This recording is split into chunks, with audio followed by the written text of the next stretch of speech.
আসসালামু আলাইকুম, কি অবস্থা সবার? আশা করছি সবাই ভালো আছেন, সুস্থ আছেন। আজ আপনাদের সঙ্গে আবার একটা ডেইলি ব্লগ শেয়ার করব।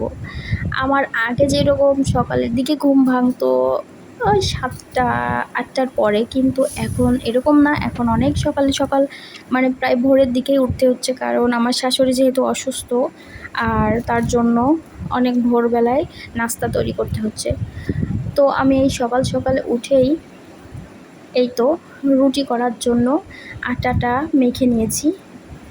আর আজকে বেশ অনেকগুলা রুটি তৈরি করব।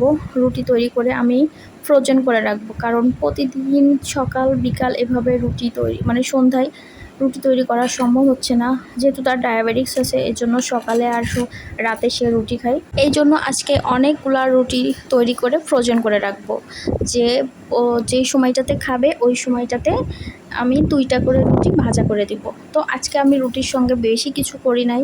আমি ডিম ভাজা করেছি, আর একটা সবজি তরকারি ছিল সেটা। মেয়েদের কিন্তু বিয়ের পর এরকম একটু একটু কষ্ট করাই লাগে। অন্য মেয়েদের কেমন লাগে তো জানি না, আমি তো বেশ ভালোই করছি।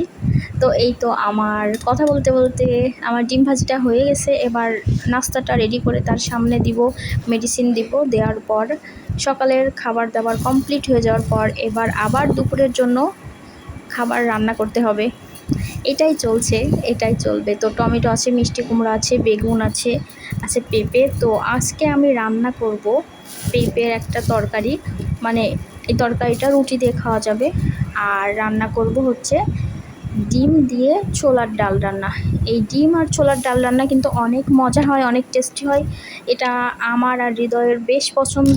তো এইটাই রান্না করে নিব। তো ডিমগুলো সিদ্ধ করে আমি ছুলে নিয়েছি, আর এটাকে আমি হলুদ লবণ মাখায়ে একটু তেলের উপর দিয়ে ভাজা করে নেব। এই তো ভাজতে দিয়ে দিলাম। তো একটু নাড়াচাড়া করে নামিয়ে নেব। আর আমি এর মধ্যেই প্রেসার কুকারে ছোলার ডালটা সিদ্ধ দিয়ে নিয়েছি। সিদ্ধ হয়ে গেলে আমি এই মশলার মধ্যে ছোলার ডালগুলো দিয়ে হালকা নাড়াচাড়া করে নেব।